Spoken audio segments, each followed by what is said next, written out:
Now let's check back in with Storm Watch 12 Chief Meteorologist Matt Hoffman for one of arguably my favorite things that you do for weather. Such beautiful sunsets today. Yeah, these clouds that rolled through, the mid to high level clouds, making for some beautiful views. The sunset today in Klamath Falls. Thanks to Alan for sending this photo in. And then check out this stunning photo out of Weed. Alexander taking this beautiful photo. He's got a bunch more on his Instagram page. It is just fantastic. Look at some of those lenticular clouds also forming around the mountain.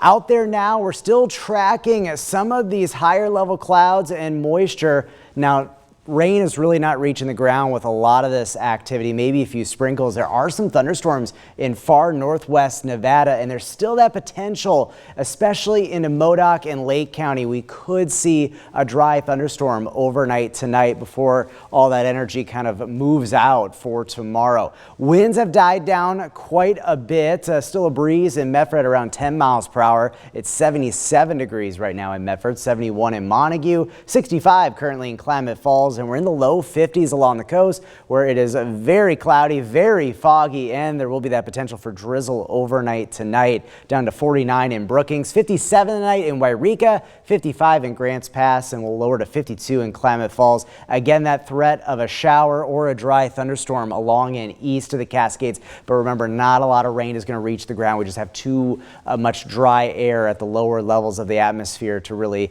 have that rain make it to the ground for the most part. So overnight into early tomorrow morning, that stray shower or dry thunderstorm, dry lightning is a concern, especially if we do get a couple of cloud to ground strikes. That could lead to new fire starts. So we'll watch that closely overnight. We'll have updates in the morning. As we go through the day tomorrow, some increased clouds later in the day, and then skies trending mostly sunny for your Thursday. We've got a cool down to enjoy the next couple of days. Notice not as hot tomorrow, lower to middle 80s in our west side valleys, low 80s expected in the basin. The big story tomorrow will be gustier winds in the afternoon. Some gusts up to 30 to 40 miles per hour, especially on the east side, also in the Shasta Valley. And when you combine that with very low humidity, we're going to see some critical fire weather conditions, even despite a little bit of a cool down. It'll still be pretty warm. So we have a red flag warning in place tomorrow, noon to 8 p.m. on your Wednesday. Klamath, Lake, on into Modoc County. Fires can spread very quickly in these conditions, and we saw that with the Darlene 3 fire today up near La Pine. So tomorrow, look at these winds cranking up on the east side. Gusts over 30 miles per hour. Good bet as you head into Lake County. Winds will be generally out of the west and southwest. And then winds still pretty breezy on Thursday, but not going to be as strong of winds. And we're going to see more of a northwest component to those winds. So check out the smoke from the Darlene 3 fire.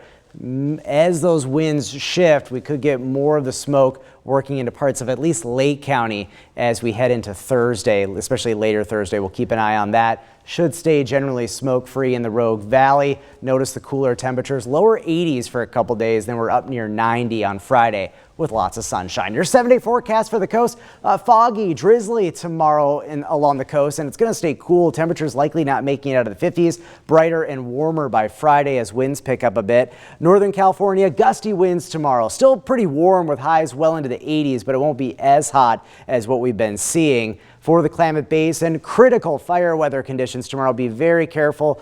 Any fire could spread very quickly tomorrow with those gustier winds. Highs in the 70s on Thursday. Lots of sun on Friday. The mountains, fairly dry weather in the days ahead. We'll keep an opportunity for a slight chance of a shower or storm as we head into Sunday as another system passes by the region. And then in the Rogue Valley, a break from the heat, lower 80s the next couple of days, and all in all, fairly seasonal June weather as we head into this weekend and as we start the month of July next week.